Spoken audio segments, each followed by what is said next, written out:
Lucas, on va prendre la direction du Loir-et-Cher à présent où les élus écologistes ont décidé de chausser les bottes. La France a perdu 100 000 agriculteurs et agricultrices entre 2010 et 2020. C'est à partir de ce constat que les élus ont choisi d'aller à la rencontre du monde paysan. Leur objectif, accompagner la transition du modèle agricole pour nourrir l'humain tout en protégeant le vivant. Les écologistes expliquent par ailleurs que 50% des agriculteurs et agricultrices seront en âge de partir à la retraite dans les 10 prochaines années, mais que seule une ferme sur 3 trouve actuellement un repreneur. Avant-hier, des échanges ont eu lieu dans le Loir-et-Cher en amont de l'étude de la loi d'orientation et d'avenir agricole. Hélène Chaplet était sur place. En région centre, seulement 4,9% des surfaces cultivées le sont en bio.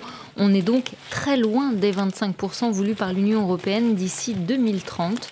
Dans ce champ de colza, aucun pesticide. Quand il a repris l'exploitation de son père il y a 15 ans, David a décidé de passer au bio, une démarche qui n'est pas que personnelle.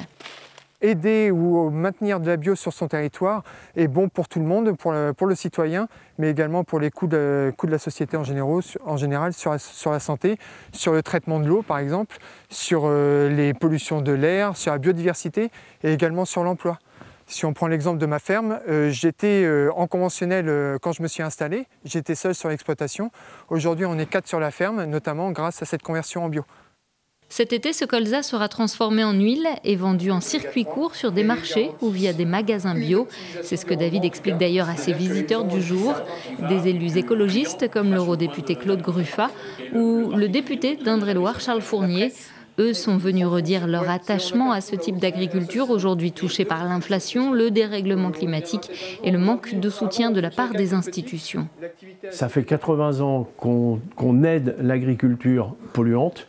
Les lobbies ont une telle puissance aujourd'hui que rien ne change. On a dépassé toutes les limites dans plein de domaines, que ce soit l'environnement, que ce soit la santé des humains et des paysans. On est dans une situation, il faut absolument que les choses changent. Ben non, c'est économie d'abord et on ne change rien au système. Alors que l'on sait qu'un virage est nécessaire pour la planète et ses ressources, il y a un mois, le Parlement européen a rejeté l'idée de réduire de moitié l'utilisation des pesticides d'ici 2030. Un jour noir pour les écologistes, une victoire saluée par la FNSEA qui trouvait le délai intenable.